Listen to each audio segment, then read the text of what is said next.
1절부터 7절인데요. 그 제목이 피, 그 소중함이라는 제목입니다. 우리가 창세기를 계속 이렇게 보고 있는데요. 창세기에 보니까 오늘 본문에 보니까 이런 말씀이 나와요. 어디서 많이 보던 말씀 아닙니까?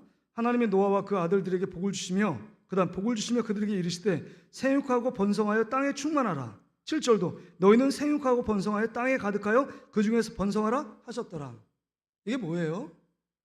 이게 지금 노아의 홍수 이후에 새롭게 새 창조, 새 회복의 역사를 지금 이야기하면서 창세기 1장에 보면 아담과 하와를 하나님의 형상으로 만든 이후에 네가 생육하고 번성하라, 땅에 충만하라, 이런 말씀을 하고 있잖아요. 우리 한번 볼까요? 한번 앞쪽으로 넘겨서 창세기 1장 28절 한번 보시겠습니까?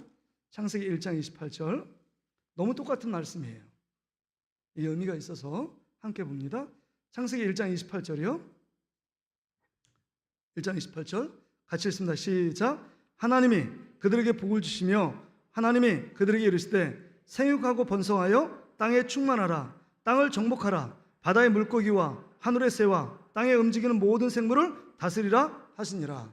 그러니까 지금 하나님이 아담과 하와를 에덴 동산에서 또 머물게 하시고 그 가운데 땅을 정복하고 번성케 하고 충만하라. 그 다음에 그 모든 것을 관리하라고 맡기십니다. 그리고 나서 죄악의 관영한 시대 속에서 노아 홍수를 통해서 다 지면을 노아 가족 8식구 외에는 싹쓸이 하세요. 다 죽임을 당합니다. 생명에 기식하는 모든 동물도 다 죽임을 당하잖아요. 근데 다시금 하나님의 은혜를 주셔서 9장에 와서 새롭게 땅을 번성하고 땅에 충만하고 그 가운데 하나님 주시는 은혜들을 누리며 살아라라고 지금 말씀하고 있는 겁니다. 그러니까 새 창조의 역사를 지금 9장에 와서 노아 홍수 이후에 전무했던 그 땅을 다시금 노아의 가정에게 그 전에 주셨던 아담과 하와에게 주셨던 그 명령을 동일하게 주고 있습니다. 그리고 지금 이제 먹는 게 나오거든요. 먹는 것. 노아 홍수 이후에는 여기 한번 보세요. 자, 홍수 이후에 3절 말씀 한번 9장 3절 말씀 한번 읽어볼까요? 시작. 모든 산 동물은 너희의 먹을 것이 될지라 채소같이 내가 이것을 다 너희에게 주노라. 지금 뭐예요? 동물하고 식물도 같이 먹는다. 채소와 같이. 여러분 여기서 고기 못 먹는 분 한번 손 들어보세요. 고기 못 먹는 분. 난 채식주의자다. 근데 아담과 하와를 창조하고 나서 여러분 짐승, 고기를 먹을 수 있도록 하나님 허락하셨나요? 고기를 주시지 않았어요. 우리가 읽었던 1장 29절에 보면 이런 말씀이 나옵니다. 1장 29절. 자, 1장 29절. 제가 한번 읽어볼게요. 하나님이 이르시되 내가 온 지면에 씨 맺는 모든 채소와 씨 가진 열매 맺는 모든 나무를 너희에게 주노니 너희의 먹을 거리가 되리라. 짐승 얘기 없어요. 채소만 먹으라 그랬습니다. 그래서 어떤 사람은 처음에 아담 하와의 채소니까 채식주의자로 가야 된다. 그래야지 건강하다. 피도 맑고 그 다음에 하나님 주신 생명대로 살 수 있다. 그렇게 얘기하는 분도 있습니다. 여기 안식교 다니는 예전에 누구죠? 그분도 회개하고 돌아왔던데 이상구 박사? 그렇죠. 근데 지금 노아 홍수 이후에는 그 다음에 채소뿐만 아니라 짐승까지 주셨어요. 왜 그랬을까요? 지금 노아 홍수 때문에 지면이 물로 다 채소들이 엉망이 됐습니다. 먹을 음식이 없어요. 하나님의 배려로 지금 짐승을 잡아 먹으라는 겁니다. 근데 어떤 분들은 이렇게 분석을 하더라고요. 채소 먹을 때는 900 몇 세, 여러분 무드셀라 969세까지 살고 보통 평균 연령이 900세였습니다. 근데 짐승을 먹고 난 뒤부터는 120세로 그냥 팍 떨어집니다. 짐승을 먹고 나서. 역시 남의 사람 먹는 게 아니다. 그렇죠? 고기 먹으니까 이렇게 되는 거 아니냐 그러는데 여러분 그건가요? 고기를 먹었기 때문에 사람의 생명의 수명이 평균적으로 팍 떨어지는 건가요? 이건 근거가 없어요. 근거가 없어요. 고기를 먹었기 때문에 생명이 단축되는 게 근거가 없어요. 그래서 여러분 채식주의자도 살지만 우리가 몸이 허약해진 사람들은 반드시 단백질을 섭취해라 이런 말을 하잖아요. 그래서 뼈가 부러진 사람, 저도 팔을 부러져 봤거든요. 제일 좋은 거 하여튼 푹 관 거 고기를 많이 먹으래요. 특별히 보신탕 이런 거 먹으라고 하더라고요. 요새는 보신탕 얘기하면 안 좋아하는데 하여튼 그때는 그렇습니다. 지금 보신탕집이 이렇게 점점 더 사라지고 있는 시대고 그 성남의 모란시장에도 아마 보신다면 예전에는 그냥 길거리에 놓고 팔았는데 지금 안 팔아요. 그래서 점점 더 혐오식품으로 되고 있습니다. 뭐 개하고 가족처럼 살고 있기 때문이고, 뭐 개를 먹으면 야만이다, 뭐 이게 전 세계적인 분위기가 이렇게 되는지 몰라도 하여튼간 그거 따지면 하여튼 야만이 아닙니다. 모든 짐승은 하나님이 다 먹으래요. 다 먹으라고 그랬습니다. 취향 따라 뭐 먹을 수도 있고 안 먹을 수도 있는데 다 먹으라고 지금 분명히 9장 3절에 말하고 있습니다. 산 동물은 너희가 다 먹을 것이 될지라 채소같이 내가 이것을 다 너희에게 주노니 그러나 고기는 그 생명의 핏째 먹지 말라. 근데 단 조건이 있어요. 자, 지금 노아 홍수 이후로 하나님의 새 창조 역사로 생육하고 번성하고 땅이 충만하라 아담과 하에게 주셨던 대위임 명령이 있습니다. 이게 다 문화 명령이죠. 근데 그 이후로 아담과 하에게도 금지 명령 하나 딱 있었잖아요. 뭐예요? 창세기 2장 17절에 보면 뭘 먹지 말라고요? 선악과에? 아니, 에덴 동산에 선악과를 먹지 말라 그랬잖아요. 한 가지 딱. 근데 여기서 보니까 모든 짐승하고 채소는 다 먹는데 4절. 그러나 고기는 그 생명에 되는 핏째 먹지 말라. 핏째 먹지 말라. 그거 외에는 다 허락했습니다. 그러면 여러분 이거 한번 보세요. 어떤 분은 이제 우리 당에서도 뭐 그런 얘기 했는데 아니 무슨 돼지고기 먹으면 안 되는 거 아닙니까? 돼지고기 먹으면 돼요, 안 돼요? 구약에 보면 부정한 짐승과 정한 짐승이 나와요. 율법에 의하면 부정한 짐승, 뭐 물고기도 나오고 그 다음에 두 굽으로 갈라진 거, 그러니까 그 구약의 율법을 보면 부정한 짐승으로 돼지고기를 먹지 못합니다. 그래서 유대인들은 돼지를 안 쳤어요. 돼지를 안 쳤어요. 그래서 탕자가 돼지의 쥐 없는 열매다. 그거는 유대인들이 돼지를 친 게 아닙니다. 이방인이 돼지를 친 거예요. 그러면 여러분 돼지를 먹어도 된다는 거예요? 안 먹어도 된다는 거예요? 부정한 짐승이었는데 그 부정한 짐승을 신약에 와서 먹어도 돼요? 안 돼요? 그럼 피를 먹어도 돼요? 안 돼요? 요새 모르겠어요. 남자 무슨 정력이 좋다. 피채 막 먹고 막 그러는데 여러분 먹어보셨습니까? 피채? 막 운동하는 사람은 뭐 개구리도 잡아먹고 뭐 그다음에 사슴피, 노루피 막 닥치는데 뭐 피를 먹는데요. 그게 뭐 힘이 스태미너 음식이라고 막 먹는데요. 그러면 이때 피채 먹지 말라는 건 진짜 피를 먹지 말라는 건가요? 좀 제가 혼란을 막 드리고 있는데 그럼 선짓국 먹어도 돼요? 안 돼요? 선짓국. 이게 심각한 문제예요, 진짜. 이거 율법적으로 따지면은 막 하니까 이 사람 자유가 없어요, 먹는 거에 대해서. 선짓국 먹어도 돼요, 안 돼요? 선짓국, 자, 먹는 사람 손 들어보세요. 이거 지금 먹는 사람. 저도 먹는데, 이게 지금. 너 설렁탕 먹을래? 아니면 그 선짓국 먹으면 선짓국 먹거든요. 제가 어렸을 때부터 할머님이 꼭 그 시골, 시골 장에 가면 선짓 피를 갖고 꼭 끓여서 저를 줘가지고, 그때부터 이게 입맛에 막 드는 거예요, 선지피. 그러면 여러분 여기 피채 먹지 말라는데 이건 먹어도 돼요, 안 돼요? 저는 죄 짓고 있는 거잖아요. 어떻게 봐야 됩니까? 돼지고기 부정한 음식이라는데 돼지고기 어떤 분은 먹지 말아야 된다 막 얘기하고 뭐 이런저런 얘기하고 커피는 영적으로 안 좋다. 어떤 분은 뭐 영적으로 예민한 사람은 커피는 뭐 기도에 방해되고 막 이런저런 얘기 저 들은 적도 있거든요. 여러분 한마디로 정리할게요. 구약에는 뭐 저도 기억이 안 나요. 뭐 부정한 음식이 있고 정한 음식이 있는데 신약에 와서는 뭘 먹을까 종류 대상을 가리지 않습니다. 다 먹으라는 거예요. 하나님이 다 주셨다는 거예요. 그런데 먹는 종류가 문제가 아니라 먹는 목적이 뭐냐, 왜 먹느냐 하는 거예요. 왜 먹느냐, 그것을 왜 먹느냐. 내가 내 힘을 길러가지고 죄 짓는데 그것을 기르려고 정말 스테미나 음식을 먹고 있느냐? 그거 아니라는 거죠. 고린도전서 10장 31절에 먹든지 마시든지 무엇을 하든지 뭘 위해서요? 하나님의 영광을 위해서 하라. 사도 바울은 뭐라고 얘기하냐면 거기 안에 뭐 우상이 어디 있어요? 우상의 제물에 절한 뭐 고기들이 다 유통되니까 먼저 제사를 지내고 시장에다 유통되니까 고기 그거 초신자를 위해서 내가 먹지 않겠다 이런. 난 먹을 수도 있고 먹었는데 초신자들이 그거에 대해서 시험 들까봐 저 사람 우상에게 제물에 절한 것까지도 먹네 이런 것 때문에 자기의 믿음이 흔들릴까봐 나는 그러면 그 사람을 위해서 고기를 먹지 않겠다라는 거예요. 고기를 먹어도 되는데 이 말입니다.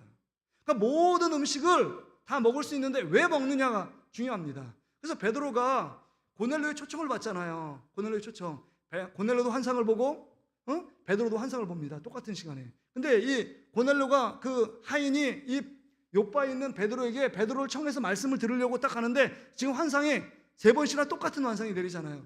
하늘에서 보자기가 쭉 내리는데 부정한 음식이 딱 내려오는 거예요. 근데 하늘에서 음식이 나오는데 그 부정한 음식을 먹으라 이렇게 말하는 거죠. 먹어라. 쉽게 말하면 돼지 그거 막 먹어라. 그러니까 나는 여태까지 부정한 음식을 먹은 적이 없는데 하나님 이거 못 먹습니다. 그리고 거절해요. 그러니까 두루마기가 다 올라갑니다. 다시금 내려와요. 먹으라. 안 먹겠대요. 다시 올라갑니다. 다시 먹으래요. 그리고 올라갑니다. 안 먹겠다는 거예요. 3번씩이나 나는 율법에 의해서 부정한 음식 안 먹겠습니다. 그런 얘기하는 거예요. 근데 하나님 뭐라고 말씀하시죠? 내가 이 모든 동물 정하다고 말했는데 왜 네가 부정하다고 말하느냐 이렇게 말하는 거죠. 그러면서 이 욥바로 오는 사람들 통해서 이 음식의 문제가 아니라 주 메인 이야기하는 그 중요한 핵심 포인트는 지금 고넬료의 이방인들에게 함께 같이 식사하고 이방인에게 복음 전하는 건 불법으로 여겨졌던 시대입니다. 그러니까 이방인은 부정한 음식과 같아요. 건드리지도 않고 먹으면 안 돼요. 그런데 지금 그 사건을 통해서 고넬료 집에 가서 이방인들에 가서 교제하고 복음을 전하라. 그때 전할 때 말씀을 전할 때 성령이 임하고 방언이 임하잖아요. 그러니까 이방인들이 최초로 성령에 임하는 증거들이 고넬료 가정이에요. 중요한 핵심은 이것인데 이방인과 유대인이 구별이 없다. 성령 안에서 다 한 가족이다. 예수의 피로 하나 됐다. 이런 얘기를 하고 있는데 여기에 부차적인 거 정한 음식 부정한 음식 그게 문제가 아니다. 율법으로 이건 정한 것만 먹어야 된다. 이거 하지 말고 다 먹어라. 예수 그리스도 안에 다 가하다. 그럼에도 불구하고 그 음식을 왜 먹느냐? 진짜 이 음식을 먹고 죄 짓기 위해서 음식을 먹느냐? 그럼 먹지 마라. 이 음식을 먹고 힘을 내어 주의 일에 더 봉사하기를 원하느냐? 아무거나 잘 먹어라. 그런 것입니다. 근데 여기서 중요한 모든 거 다 가는데 여러분 교회의 덕을 위해서 성도들의 덕을 위해서 사도 바울은 먹을 수도 있고 먹지 않을 수도 있다. 이런 거예요. 근데 초신자가 애완견을 이렇게 키우고 있어요.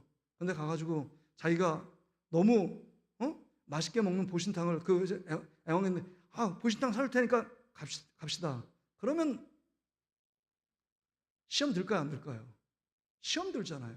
그때는 그분을 위해서 내가 먹고 싶어도 참는 거죠. 내가 돈이 있다고 그 사람 사줄 수 있다고 그 사람 끌고 와서 보신탕 집에 앉혀놓고 먹어! 이거 하면 안 된다는 거죠. 내가 할 수 있는 권한이 있고 모든 하나님 말씀에 대한 지식이 있어도 이것이 무슨 목적을 위하여 하느냐 이 목적, 동기를 점검해야 한다는 겁니다. 그러니까 여러분 선지국 먹어도 돼요. 근데 내가 진짜 선지국 먹으면 피 먹는 것 같다. 너무 막 혐오져. 먹지 마세요. 그러면 그런 생각을 갖고 먹으면 건강에 도움이 안 되잖아요. 이거 먹으면 내 몸이 어떻게 될까? 이거 먹으면 몸이 약해지는 거야. 이거 먹으면 안 되죠. 그렇죠? 어떤 사람은 회 먹으면 날 거 먹으면 뭐 안 좋다 그러면 먹지 말아야 되는 거죠. 아무리 가도 내 몸을 받지 않는데 억지로 먹는 건 아닌 거죠.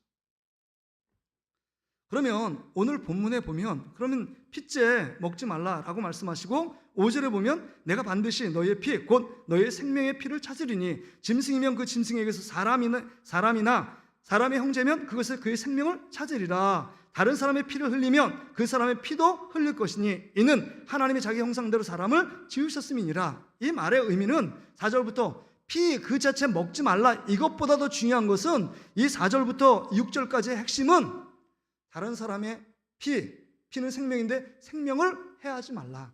생명을 보호해라. 그 다음에 다른 사람의 생명을 존중해라. 다른 사람의 생명을 지키라. 이렇게 말씀하는 거예요. 함부로 살인하지 말라. 이게 핵심입니다. 그래서 이스라엘의 관습과 그때 지금 율법이 모세 시대니까 율법이 없었잖아요. 아직. 근데 그때의 관습은 뭐가 있었냐면 동형 보복법. 한번 따라합시다. 동형 보복법. 그게 무슨 말이냐면 여러분 잘 아는 거죠. 이는 이로 갚고 그 다음에 죽음은 죽음으로 갚고 그런 거예요. 이는 이. 그러니까 이를 부러뜨렸다. 그럼 가가지고 이를 부러뜨리는 거예요. 근데 내 아는 친척이 지금 어떤 사람에 의해서 보복에 의해서 칼에 죽었다. 그럼 옆에 가까운 친척들이요 가가지고요 칼을 들고 와서 반드시 죽인 자를 보복해서 살인자를 다시금 죽이는 겁니다. 그때 사회 유지하는 법이 그거예요. 그러니까 이 사람이 잘못해서 죽였는지 고의적으로 죽였는지 그거 상관없이 막 죽였습니다. 그러니까 생명을 보호하진 않아요. 그 관습에 의해서 눈은 눈 빼면 눈 빼는 겁니다. 그래서 뭐 도끼질하다가 눈이 켜져가지고 다른 사람 눈 맞아가지고 눈이 하나가 실명됐다. 그럼 도끼질하는 사람 눈을 빼는 거예요, 가서. 그렇지 않으면 그때의 관습이 사회적인 지탄을 받는 겁니다. 이게 이제 율법으로 고스란히 들어오잖아요. 들어오는데 이제는 우리 하나님이 생명을 귀하게 여기잖아요. 생명. 피가 생명인데 생명을 귀하게 여기니까 뭐라고 얘기했냐? 이제 고의적으로 죽인 것 외에는 보복하지 마라. 고의성이 전혀 없다. 우발적인 거다. 그러면 도피성을 만들어서 요단 동편에 3개의 도피성, 요단 서편에 3개의 도피성. 우리 금요성 집회 민수기에 보잖아요. 민수기 34장인가요? 그 도피성을 만들어서 하루길에 갈 수 있고 그 제단에 뿔을 잡고 있는 거예요. 그럼 대상이 딱 나와서 이건 고의성이 하나, 내가 재판을 해보니까 고의성이 없고 나무를 하다가 나무에 도끼날이 확 다른 데 가서 머리에 맞아가지고 그 사람이 죽었는데 이거는 이 사람이 고의적으로 살인죄를 짓지 않았기 때문에 이 사람 보호해야 된다. 그래서 옆에 있는 친척이 죽일 수 없도록 보호합니다. 거기 안에 도피성 안에 들어간 사람은 그래도 그 안에 있어야 합니다. 근데 그 안에 바깥에 나가면 그 가까이 살인 당한 그 가족의 친척들이 죽여도 살인죄를 물지 않습니다. 그러니까 그 안에 보호함에 있어야 돼요. 대상이 죽기까지. 대상이 죽으면 이 우발적으로 조금 그냥 고의적이지 않은 살인자들은 풀려날 수 있지만 대상이 있는 동안에 그때까지는 도피성 안에 머물러 있어 피해야 돼요. 근데 하여튼 오늘 이 말씀은 생명. 그래서 우리말에 다른 사람의 뭐 눈물 나게 하면 네 눈에 피눈물 난다. 그러니까 이렇게 다른 사람이 생명을 해하거나 다른 사람을 악하게 더 대우하고 다른 사람 힘들게 하고 다른 사람의 피를 내는 일이 없도록 그 사람을 배려하고 사랑하라. 이렇게 말씀하고 있는 겁니다. 그래서 이 말씀을 토대로 해서 이제 피가 생명인데 이 생명이 귀하잖아요. 근데 우리가 왜 영원한 생명을 누리지 못하고 그냥 죽음이라는 그곳으로 향하여 80, 90 되면 죽음을 향하여 가잖아요. 왜 이 생명이 영원한 생명이 안 됐을까요? 우리 아담 하와 선악과를 따먹고 그 다음에 여기 지금 명령하는 금지 명령을 지키지 않았기 때문입니다. 그 당시에는. 그러니까 하나님 말씀에 불순종한 죄 때문에 이 생명이 영원한 생명이 안 되는 거예요. 그래서 하나님이 우리를 사랑해서 이 죄의 문제를 해결하기 위하여 생명의 근원 대신 하나님의 아들 예수님이 이 땅에 오셔서 성탄절, 성탄절 날이 중요한 거 아닙니다. 하나님의 교회 막 성탄절, 그 다음에 25일이 아니었다. 이교들이 지키는 뭐 태양신의 숭배 날이었는데 왜 그날을 성탄절로 만들어서 기존 교회 개신교들은 지금 하고 있는지 모르겠다. 벌써 이건 불법적이고 안식을 지키지 않는 것도 불법적이다. 이런 얘기를 통해서 우리를 막 미혹해요. 날짜가 중요한 게 아니에요. 그러면 안식일에 왜 주일을 지키느냐? 주의 날만 안식일이냐? 안식일만 예배하면 안 되죠. 토요일 날 주일도 예배해야 되죠. 중요한 건 그 의미가 중요하잖아요. 왜 주일로 바뀌었느냐? 그러니까 주님의 날로 바뀐 거예요. 그러니까 중요한 거는 이 말씀을 통해서 이제 생명의 근원 되시고 영원한 생명인 예수님이 이 땅에 오셔서 우리의 죄를 다 씻기 위해 십자가에 죽으시고 우리를 대신해서 피를 흘려 주심으로 말미암아 그를 믿는 자에게 영원한 생명이 우리 안에 다시금 영원한 생명으로 우리를 인도해 가시는 겁니다. 예수의 생명이 영원한 생명으로. 그래서 오늘 이 말씀을 통해서 우리가 정말 정말 그 피, 그 소중한 예수 그리스도의 십자가 보혈의 피로 말미암아 우리가 영원한 생명, 죄사함을 얻고 영원한 생명을 받은 영생의 소유한 자로서의 삶을 살아가기에 우리는 어떤 삶을 살아야 되느냐? 이 영생을 받은 우리들이 그런 영생을 받은 자답게 그 다음에 그 생명을 전하는 자가 되어야 되고 예수를 사랑으로 증거하는 자들이 되어야 한다 하는 겁니다. 그래서 하여튼 우리 교회는 사랑을 자꾸 베푸는 교회가 됐으면 좋겠어요. 다른 사람이 알아주지 않아도 좋습니다. 뭐 알아도 안 알아도 근데 계속적으로 동신교회는 그래도 좋은 일하고 그래도 이웃을 생각하고 이웃들 옆에 있는 교회다. 이런 거는 정말 전도할 때 어디서 나왔어요? 동신교회. 아 그래요? 표정이 다르잖아요. 어디서 나왔어요? 동신교회. 동신교회요? 이거 아니잖아요. 그래서 우리 교회가 정말 우리가 할 일들을 정말 그리스도의 복음, 이 귀한 복음을 증거하기 위해서 먼저는 정말 복음 안에서 그리스도의 사랑으로 그들한테 다가갈 수 있도록 좋은 이미지도 주고 좋은 사랑을 나누고 그러다 보면 그 사람들이 힘들고 어려우면 교회를 찾아요. 아, 저 성도 따라서 교회 가야 되겠다. 이런 생각이 들거든요. 오늘 이 말씀을 보면서 정말 예수 그리스도의 십자가 보혈의 피, 그 피를 우리가 먹고 마셔야 한다는 겁니다. 예수님이 마지막 마지막 성만찬 때 십자가에 죽기 전날 밤에 우리 제자들과 함께 성만찬을 했잖아요. 내 살을 먹고 내 피를 마시는 자는 지금 영원한 생명을 누리게 된다. 예수님의 살과 예수님의 피, 이게 뭐예요? 예수로 삶을 사는 겁니다. 예수로 하나 되고 예수로 연합된 삶. 그래서 우리는 예수 그리스도를 믿음으로 삶을 살아가는 자들입니다. 그러게 오늘 이 말씀을 통해서 우리가 정말 예수 그리스도의 피가 얼마나 소중하고 우리를 죄 가운데서 구원한 놀라운 능력과 힘이 되는지를 우리가 말씀을 통해서 깨닫고 이 말씀을 함께 나누었으면 좋겠습니다. 오늘 우리 함께 기도하기를 원합니다. 오늘 이 말씀을 붙잡고 우리가